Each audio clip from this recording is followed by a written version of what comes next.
Honorable listeners, 10 years ago I was here and this was a barren land. 10 years down the line I'm here once again and I see a different situation, atmosphere, environment altogether. Wholeheartedly, may I salute and congratulate Hazrat Mufti Sahib for his sincerity, his dedication, his commitment, along with all his associates, to enable us all to see a place such as this today, Rabbaniah Cultural Center. Many congratulations all the members of this community, because I would like you to know that this place serves as a heart for the entire community.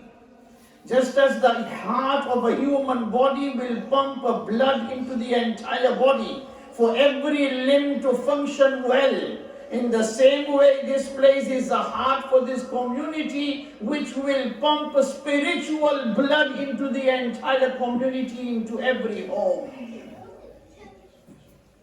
And you are worthy of many congratulations to be able to see such a heart and such a spiritual hub within your community. And I pray to Allah Almighty, may He allow this venue to become more and more prosperous. May Allah subhanahu wa ta'ala allow it to prosper and flourish until the day of Qiyamah. And may He give you the tawfiq to support and to be part of this organization. Brothers, New Year has started and I would like you to cheer up that you are in a place where it really matters. People, young people especially, they get together in clubs, pubs, discos, casinos, and God knows where else. But that only destroys their Iman, it divides the Ummah. Whereas today you are set in a place where the Ummah can become together. It's a sign of unity of Ummah. And today I would like every member of this congregation to be proud and happy that they are sat here sharing the brotherhood of Iman and Islam. Yes, it is very easy to sit at home and with one hand to have a cup of tea and in the other to have your sandwich and burger and chips and to watch TV and the World Cup is so easy. Yet what requires and what Iman demands is that you be part of congregation as such. May not be as entertaining for your nafs, however, it is ever so entertaining for your Iman. I would like you to know, listeners, when I was created and when you were created and we were sent to this world, there was one very special instruction given out to me and you. Before we were sent to this world, O my slave, I am your Lord. I am your Lord. I am sending you to the dunya. I am giving you Iman. And I am giving you my holy name in your heart, in your mind, and on your lips. I am giving you my name. You will go with this Iman. You will go with my name. You will go with my Quran. And you will go to the dunya with my Nabi. What I would like you to do is, for as long as you live in the dunya, for as long as you will be breathing, I would like you to withhold fast my name, my Quran, and my Nabi. I would like you to live for as long as you live with Iman and Islam. And I would like you, whenever you will return, and whenever I will call you back, I would like you to return with Iman and with submission and Islam. These were the instructions given to me and you. Is it not true? And this is no exaggeration. This is no exaggeration. Our Nabi sallallahu alayhi wa sallam, whilst advising a Sahabi, Mu'adh ibn Jabal, on another occasion, Ubadah ibn Samit, radiyallahu anhuma, whilst advising them, he said, وَلَا تُشْرِكْ بِاللَّهِ شَيْئًا وَإِن قُتِلْتَ أو حرقت أو صلبت. You will not let go of Iman. You will not ascribe a partner with Allah. Which means you will not let go of Iman. Even though if you are cut into pieces, even if you are turned, if you are minced, even if you are burnt alive, even if you are put on the cross, you will not let go of Iman. You will not ascribe partners with Allah. This is how expensive, this is how invaluable, this is how priceless Iman was. And look at this important instructions of Allah. As you flick through the pages of the Quran, you come across this verse, وَلَا تَمُوتُنَّ إِلَّا وَأَنْتُمْ مُسْلِمُونَ. You will not die, you will not return to me, إِلَّا وَأَنْتُمْ مُسْلِمُونَ, except if you are in total submission. Whenever you will come, whenever you will, I will invite you, you will come to me with total submission. You will have submitted yourself to my will. You will have withheld Iman and Islam. These were special instructions by Allah subhanahu wa ta'ala. Brothers, who can deny today, living in the 21st century, living in the western part of the world, living in Wales, in Cardiff, I realize and I perceive, and you, I'm sure also, your hands on your heart, you also perceive that yes, now our Iman is in jeopardy. Those instructions given by our Lord, they can easily be jeopardized. They can easily be compromised.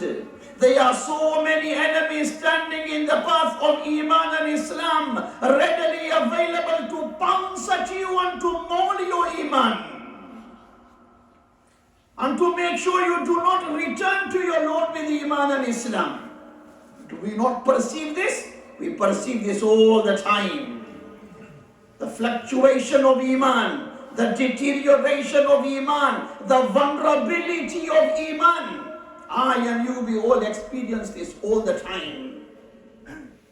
It is important, brothers and sisters, that we realize that in the times that we are living in, these times are vulnerable times and very difficult and challenging and intense time for believers.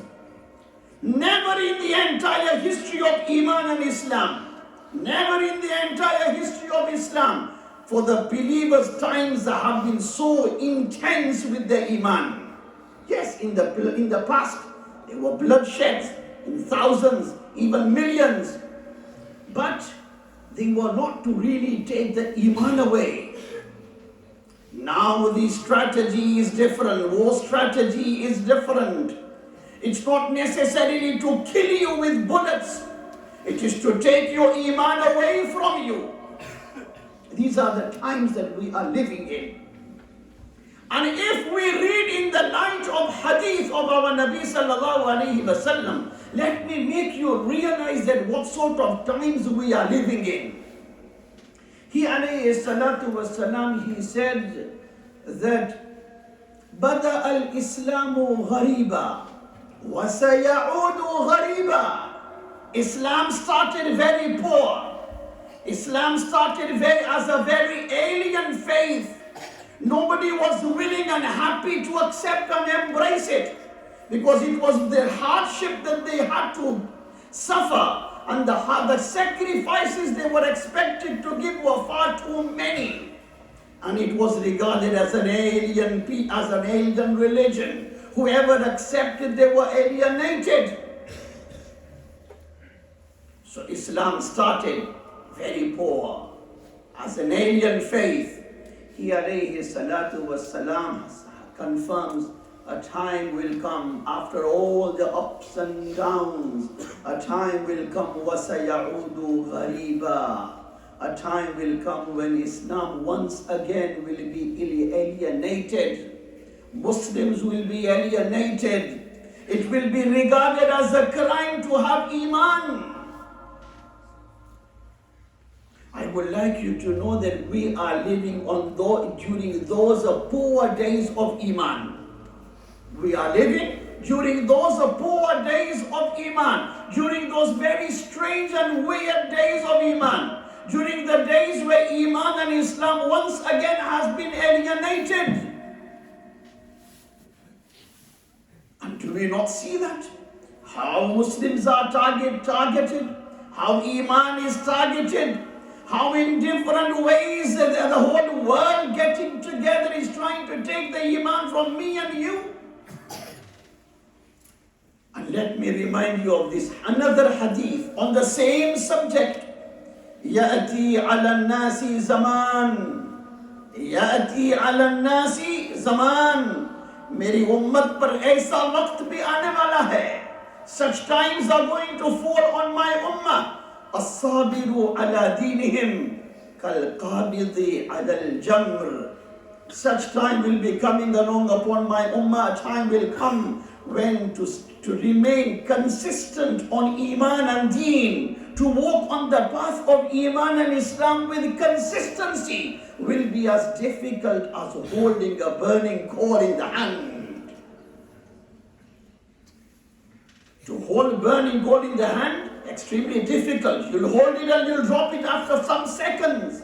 If somebody is as brave as you, then again you'll pick it up again. But again, not for too long, you'll drop it once again. He alayhi salatu wassalam says a time will come of inconsistency, when it will be very hard for difficult to remain consistent on their deen. It will be as difficult as holding a burning coal in their hands. I would like you to know that we are living during such times. It's a different case. Some of us, or many of us, we don't realize this. We don't perceive this. We don't feel it, and we say, so what? Because there are some more important activities, agendas in your life, and maybe Iman is not as important. Hence, you don't even realize the risks and the dangers that are affiliated with Iman. Because Iman is not important to you. When wealth is important to you, then you take all the security measures and the safety measures of retaining and saving your wealth. When life is important to you, then as soon as you are diagnosed with the disease of cancer, then your lifestyle totally immediately changes all around. Why? Because life is very important to you. And now everything matters in your practical and physical life. Yet when it comes to our Iman and Deen, the reason why we don't perceive is because we don't give it its relevance and its importance, its due importance. Hence we don't realize the risks, the effect, the consequences, we don't realize. Isn't it true? Our Nabi sallallahu alayhi wa sallam had said, Inna bayna yaday as-sa'ah. Indeed, before the advent of Qiyamah, fitna, there will be a number of tribulations, there will be a number of tests, there will be lots of hardships, there will be lots of challenges. يصبح الرجل فيها مؤمنا ويمسي كافرا ويمسي مسلما ويمسي كافرا أو كما قال النبي صلى الله عليه وسلم. Before the advent of Qiyamah, the Ummah will be taken into such hardships and calamities and tests that Iman will become like a yo-yo, up and down, up and down, up and down. Sometimes it will crushingly go down. Ramadan will come, Jummah will come, it might go up. Then again you have special days, then again it will come crashing down. Iman will become unpredictable. Iman will become inconsistent. Maybe he will find himself during the early hours of the morning, he will find himself as a good believer. The passion is there, the spirit is there, he is proud of his Iman, and the spirit of Iman is running very high. But only during the evening hours he will find, Friday night, Saturday night, he finds that his Iman has really gone down. The spirit of Iman will have departed. And he said sometimes the other way around in the evening, the spirit of Iman might be really flying high because he's had Jummah today. He's had good Jummah. He's had Asr, Maghrib, Isha. But then again later during the early hours of the morning, maybe he visited clubs and pubs, and now what has happened, the level of Iman has dropped so much so that the spirit and the glow of Iman has departed, and he will feel as though his Iman has departed from him. Isn't this true? Isn't this many of us are experiencing in their lives? During the very glorious days of Iman and Islam, when thousands were entering into the fold of Iman and Islam, during those days, during those very happy days, he alayhi salatu was salam, whilst grieving, he said, Inna nasa dakhalu fi dinillahi afwaja. I see that people in flocks are entering into the fold of Islam. मैं देख रहा हूँ कि लोग ज़ौक़ दर ज़ौक़ दाखिले इस्लाम हो रहे हैं. وَسَيَخْرُجُونَ مِنْهَا كَمَا دَخَلُوا. But let me give you the sad tidings that a time will come when equal number of people will be leaving the fold of Islam. एक वक्त ऐसा भी बुरा मेरी उम्मत पर आने वाला है कि जितनी बड़ी तादाद में आज ज़ौक़ दर ज़ौक़ लोग दाखिले इस्लाम हो रहे हैं, उतनी ही बड़ी तादाद के अंदर लोग इस्लाम से खारिज होंगे. These are the sort of intense days of vulnerability of Iman and Islam we are experiencing today. As I said, it's a different case. We don't realize because there is no importance. Brothers, I can go on and on, discussing with you the problems. But just discussing the problem is not sufficient. We need to have a solution. We need to have a remedy. We need to have a cure. What is the cure? What is the cure? And today's message is a very, very important message. We all understand the vulnerability of Iman and Islam. Question is, what is the solution? Especially in this day and age. What is the solution? Then let me discuss with you what is the solution. Or what will help the situation. What will help the solution, the problem is your visit to places like this. Your visit and your attendance and your spending of time in the house of Allah. This is the solution of the problem of the vulnerability of Iman. If ever you feel that your Iman is going down, then what you need to do is take your strides towards the Masjid, and you spend the time in the Masjid, and the moment you open the doors of Allah's house and Allah's mercy, and the moment you wash your limbs, you're not washing away just the limbs from the physical dirt, but you are washing your limbs from the spiritual dirt of evil thoughts and the low spirit. This is what you are washing away from yourself. And the moment you stand before Him and you enjoy the communication with Allah, this enhances the spirit and the level of Iman.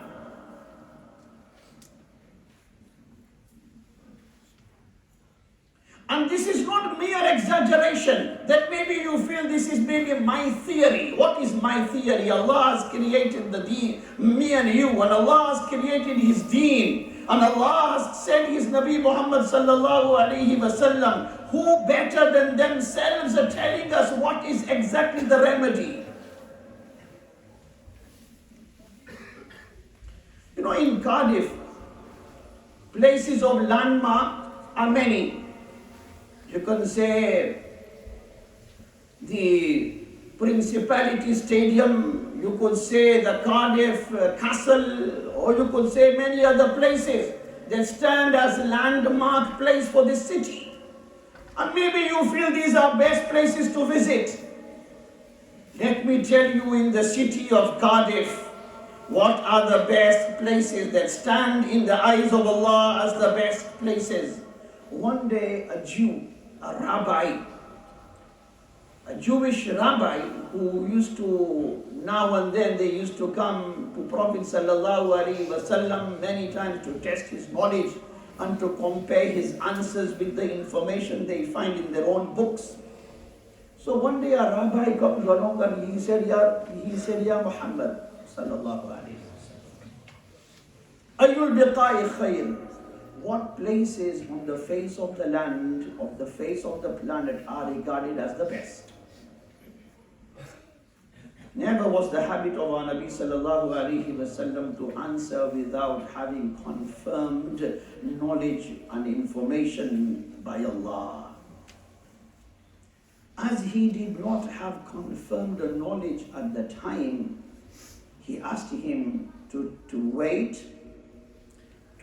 for a while until he gets the answer from Jibreel alayhi salam. So he said, Uskut hatta yaji'a Jibreel. Wait for a moment until Jibreel alayhi salam will come along. Whenever he will come along, I will pose the same question to him and I will get the answer for you. After a moment, Jibreel alayhi salatu wasalam attends. He alayhi salatu wasalam, he puts forward the same question to Jibreel alayhi salam, Ayyul biqa'i khayr. What venues are the best in the dunya? Jibreel alayhi salatu wasalam, again, his habit no different than he alayhi salatu wasalam. He did not have a confirmed answer immediately on the spot. So Jibreel alayhi salam excused himself by saying, Mal mas'ulu anha bi'a'lama min as-sa'il. The one who is being questioned has no better knowledge than the questioner. In other words, I don't know either. وَلَكِنْ أَسْأَلُ رَبِّي عَزَّ وَجَلَّ. However, what I will promise is once I'll go to Allah, I will put the same question and I will get the answer for you. Jibreel alayhi salatu wasalam departs and he visits Allah. After some time, Jibreel alayhi salatu wasalam returns. And he says to Prophet sallallahu alayhi wasallam, Ya Rasulallah, inni danamtu min Allahi dunuwan ma danamtu minhu qattu.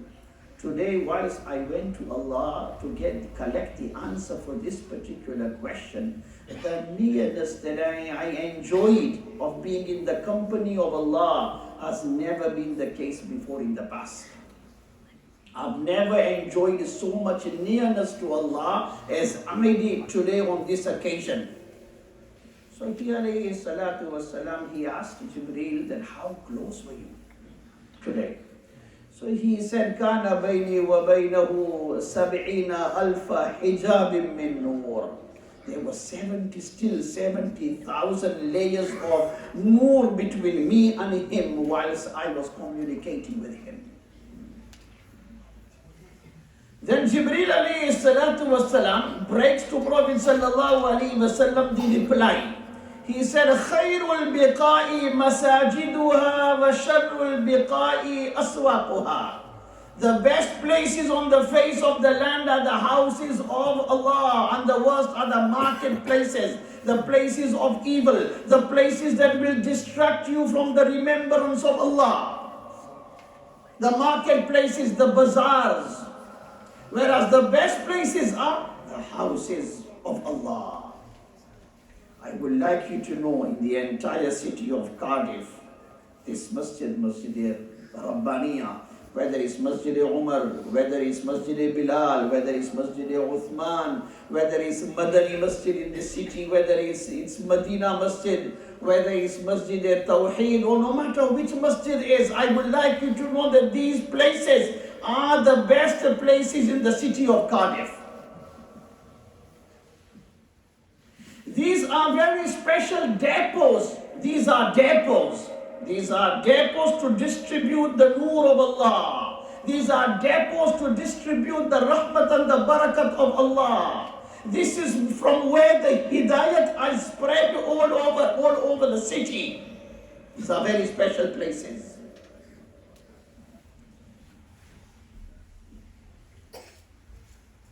Here, look at this very interesting hadith. Wallahi, it really comforts me when I think of this hadith. Man sarrahu an yalqa Allah ghadan muslima. Whoever is interested to appear before Allah in His court tomorrow on the day of Qiyamah as a good Muslim. Man sarrahu an yalqa Allah ghadan muslima. Whoever is happy to meet his Creator on the day of Qiyamah tomorrow as a true Muslim, فَلْيُحَافِظْ عَلَى هَؤُلَاءِ الصَّلَوَاتِ حَيْثُ يُنَادَى بِهِنْ. This is qawl of Ibn Mas'ud radiyallahu anhu. Whoever has this desire that tomorrow I should be buried as a Muslim, and tomorrow I should rise up from my grave as a Muslim, and tomorrow I should be resurrected and stand before Allah as a true Muslim. If anybody has got this desire, and alhamdulillah, I have that same desire, I'm sure every individual in this congregation has a similar desire. If that is the intention, then Abdullah ibn Mas'ud radiyallahu anhu says, in order to get this, in order to meet Allah as a true Muslim, you have to make your salats where azans take place, where the people are invited to from. Wherever people are invited to from, in other words, Masjid, you should be making those salats in those places. In other words, you visit them. You go to those places. Iman, survival of Iman without visiting the Masjid. Without visiting the Masjid, survival of Iman is extremely difficult. And do you know why Ummah has become detached? Why masjids were constructed? Why Jamaat? Why one Imam? All the rest of the people behind? Because it was the 5 daily salat when Muslim will stand together shoulder by shoulder behind one Imam. They are learning so many discipline in their lives. What they are doing is they are bringing, on a local basis, they are bringing the Ummah together, no matter how divided they may be, no matter how in different colors they may come, in different languages and culture and creed they may come, but together when they stand before Allah, it brings those members of the Ummah together as one Ummah. One leader has to roar out some instruction, and all the rest of hundreds of people will need to take instruction. This is again taking us to Allah and His Nabi sallallahu alaihi wasallam. Whenever instructions are given out from them, then they should be taken. And so difficult today. Why the Ummah has become divided? Is because our frequency in the masjid is not as much. Today is so easy. एक हाथ में चाय का cup हो, दूसरे हाथ में गरम गरम कबाब हो, TV screen लगी हो, and on the TV screen you have all sorts. And it's so easy to let go of one salat, 2 salat, 3 salat, and this slowly, immediately in return makes you vegetable in your deen. It turns you into vegetable into deen. You become spiritually paralyzed. And there is so many attractions or distractions, whichever way you want to put it, to keep you away from the masjid.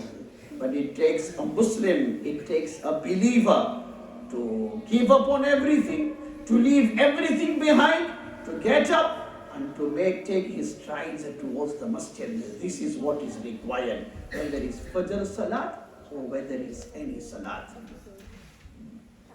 How many times we've seen this? An important football game is taking place. England and Senegal, Morocco and Portugal. And then you've got a Salat coming up. what do? A big test. A big test. Now what happens? You miss one salat. Missing one salat helps you and makes you more stronger to miss the next. Whilst making one salat helps you and makes you more stronger to make another salat. And missing one salat helps you to miss another. And whilst you miss salat away from the masjid, this is where your iman deteriorates. This is why the hadith says, إِذَا رَأَيْتُمُ الرَّجُلِ يَتَعَاهَدُ إِلَى الْمَسْجِدِ. Whenever you see a man frequenting to the masjid, whenever you see a man frequenting to the masjid, Fajr, Zuhr, Asr, Maghrib, Isha, he frequents to the masjid. He alayhi salatu wasalam says, فَشْهَدُوا لَهُ بِالْإِيمَانِ. Give witness for his iman. There is iman in him. This is not just any Musa, Isa, Abu Bakr walking. This is a believer and a mu'min and a Muslim walking. Because salat is only a clear sign of iman. Salat, masjid and iman, they go hand in hand. If there is masjid and salat, there is iman. And if there is no masjid and there is no salat, then there is no iman. So whenever you see somebody frequenting to the masjid, it's a clear evidence and a sign of his strong iman. He says, فَشْهَدُوا لَهُ بِالْإِيمَانِ. उसके लिए तुम ईमान की गवाही दो कि ये ईमान वाला है.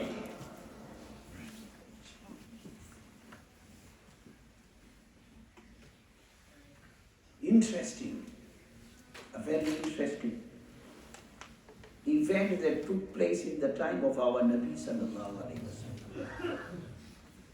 One day he alayhi salatu wassalam,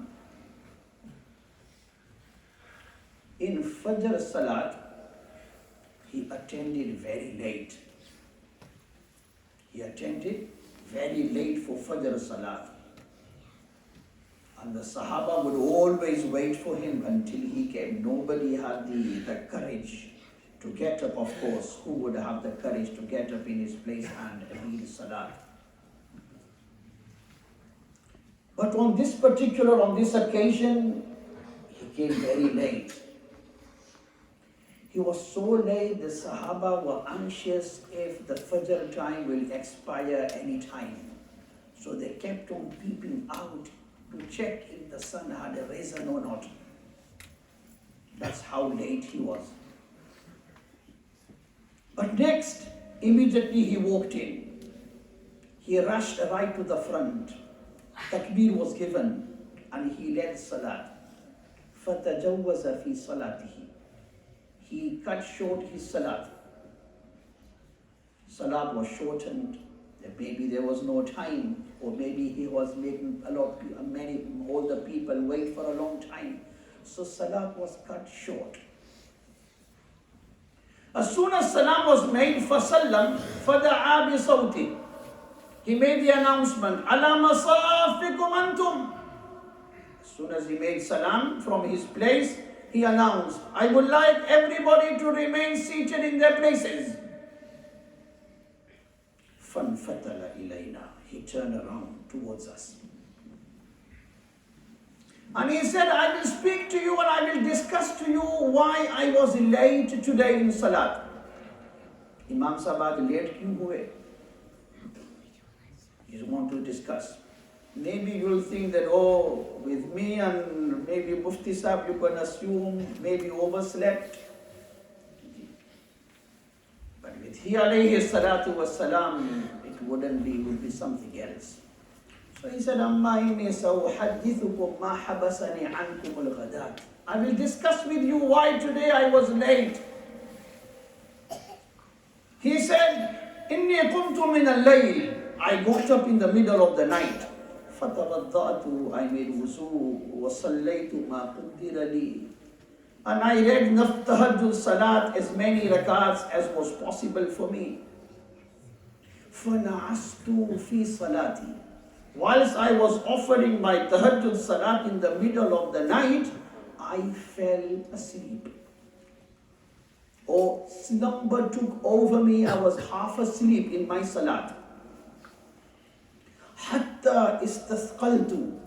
So much so that in my salat now, whilst I'm half asleep in my salat, I felt that I have now become heavy. I felt myself heavy now. As I felt heavy, what I see around me in half my sleep is فَإِذَا أَنَا بِرَبِّي تَبَارَكَ وَتَعَالَى فِي أَحْسَنِ سُورَةٍ. What I see next is I am in the court of Allah subhanahu wa ta'ala in an environment and in a scenery which was extremely beautiful. Now this is in the hadith.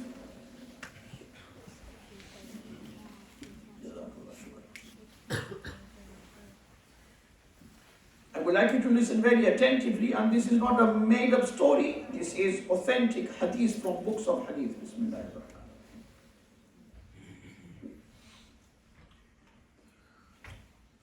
Once I was in the court of Allah, what I hear Allah subhanahu wa ta'ala asking me and telling me, He said, Ya Muhammad. I said, Labbaik Rabbi. Here I am at your service, O my Lord. فيما يختصم الملأ الأعلى. Can you tell me what are those deeds in which the noble angels will compete with one another to gather the ajr and thawab of those a'mal and take them to Allah? What are those deeds and practices in which the angels will also compete and they will fight with one another? Everybody saying, I am going to collect the reward of this deed and take it to Allah. What are those deeds? قُلْتُ لَا أَدْرِي. I said, I am not aware. All this is happening in Salat, while he alayhi salam is half asleep in his Salat. فَقَالَهَا ثَلَاثًا. Allah subhanahu wa ta'ala repeated the question thrice. Ya Muhammad, فِيمَا يَخْتَصِمُ الْأَعْلَى. قُلْتُ لَا أَدْرِي. Again, second time I said, Oh Allah, I am not aware. Third time he said, فِيمَا يَخْتَصِمُ الْمَلَأُ الْأَعْلَى. Again I gave the same reply, I am not aware. After 3 times, فَوَضَعَ كَفَّهُ بَيْنَ كَتِفَيْهِ. What I see next is Allah subhanahu wa ta'ala placing his hand between my 2 shoulder blades. حَتَّى وَجَدْتُ بُرْدَ أَنَامِلِهِ فِي ثَدِيَيْهِ. So much so that I felt tranquility and sukoon and peace of mind in my heart.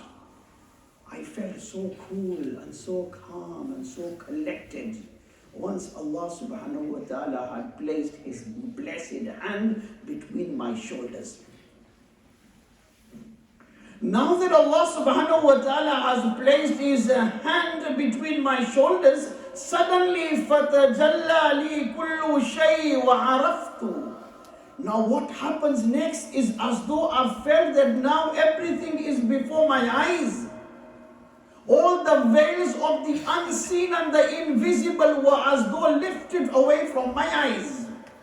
وَعَرَفْتُ. और अब मुझे मारिफत हासिल हो गई. And now I knew, I had the information of things. Once this was the case before my eyes and I had the information and I could gather the information, Allah subhanahu wa ta'ala once again he asked the question, فِيمَا يَخْتَصِمُ الْمَلَأُ الْأَعْلَى. What are those deeds in which the noble angels of Allah will compete with one another, each one trying to get the reward, to collect the reward and take it above the skies and present it in the court of Allah? He alayhi salatu wassalam says that now because I could see the answers, so I replied. I said, Fil kaffarat. In those deeds that expiate sins, means those sins that not only give you reward, but on top of giving you reward, your sins are also wiped away at the same time. Such deeds are called kaffarat, when expiators. In other words, they have double action. Double action is one to give you reward. And at the same time, whilst giving you reward, at the same time they compensate for the sins that you may have committed in the past. They are called kaffarat. So he alayhi salam said, fil kaffarat.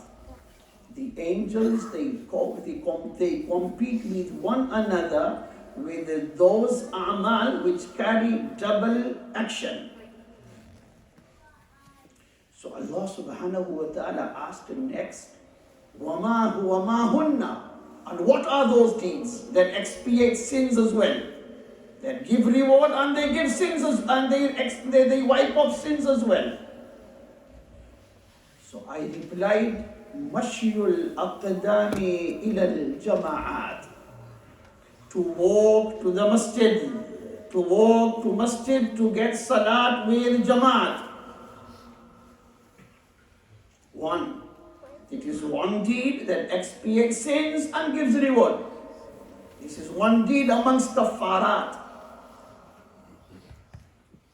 Then another one, so he alayhi salam replied, وَالْجُلُوسُ فِي الْمَسَاجِدِ بَعْدَ الصَّلَاةِ. To sit in the masjid once one salat is over, waiting for the next. To sit in the masjid between the two salat, waiting for the next. This is also regarded as minal kaffarat, from amongst those sins, amongst those deeds that will also forgive sins, in which the mala'i a'la will compete with one another. A third one, وَإِسْبَاغُ الْوُضُوءِ عِنْدَ الْكَرِيهَاتِ. And under undesirable circumstances, still to make complete wudu. Water is cold, you're not well, but still you do not compromise with the importance of wudu, and you still carry out your complete wudu under undesirable circumstances. He alayhi salam listed these three a'mal. Number one, walking to the masjid. Number two, to sit in the masjid after salat, waiting for the next. Number three, to make complete wudu under undesirable circumstances. These three are regarded as kaffarat. Means not only they give deeds, they expiate sins at the same time.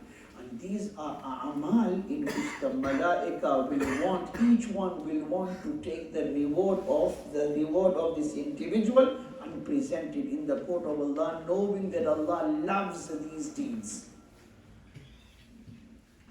He alayhi salatu wasalam, when he discussed this with the Sahaba, the whole incident that took place during the night, he said, this is the reason, because of the communication with Allah at the time I got held up and I was late for Fajr Salat. इसलिए कि ये लंबा चौड़ा वाकया पेश आ रहा था रात को, मुनाजात का, कलाम का. Then he alayhi salam, advising the people, he said something. After discussing this dream, you could say communication, of whatever form, he alayhi salatu wassalam said, فَمَنْ فَعَلَ ذَلِكَ. Whoever shall practice these deeds. Which deeds? Going to the masjid, spending time in the masjid, making wudu, and to be in the habit of making wudu no matter even circumstances do not help. Whoever shall practice these deeds, whoever shall hold them beloved in his eyes, and he is accustomed to them, then Asha bi khair, he will live with khair. What does that mean? He will live with khair. He will live with Iman and Islam. Wamata bi khair, and he will die with khair. What does that mean? Khair ke saath marega, Iman और Islam के साथ वो मरेगा. وَكَانَ كَيَوْمٍ وَلَدَتْهُ وَكَانَ يَوْمَ الْقِيَامَةِ كَيَوْمٍ وَلَدَتْهُ أُمُّهُ أَوْ كَمَا قَالَ النَّبِيُّ صَلَّى اللَّهُ عَلَيْهِ وسلم. And on the day of Qiyamah, he will appear in the court of Allah as innocent as the baby born child when he is completely innocent from all sins. If you look into this incident, how important this event took place. Imam Tirmidhi rahmatullahi alayhi, he says, I asked Imam Bukhari about this incident. That is this just an exaggerated event? Or what do you say about this hadith reported by Mu'adh ibn Jabal radiyallahu anhu? فسألت محمد بن إسماعيل عن هذا الحديث فقال هذا حديث صحيح. Imam Bukhari rahmatullahi alayhi replied that this is a Sahih hadith. The point is, whoever shall have in his life these a'mal, masjid, and if you look at all these three a'mal, all three a'mal are in relation to masjid. Walking to the masjid, sitting between the two salat in the masjid, number 3, wuzu. All three are in relation to salat and masjid. And what is the promise? Whoever will have this in his life, he will live with Iman and he will die with Iman. This is the solution. This is the solution I'm talking about. And hence, brothers,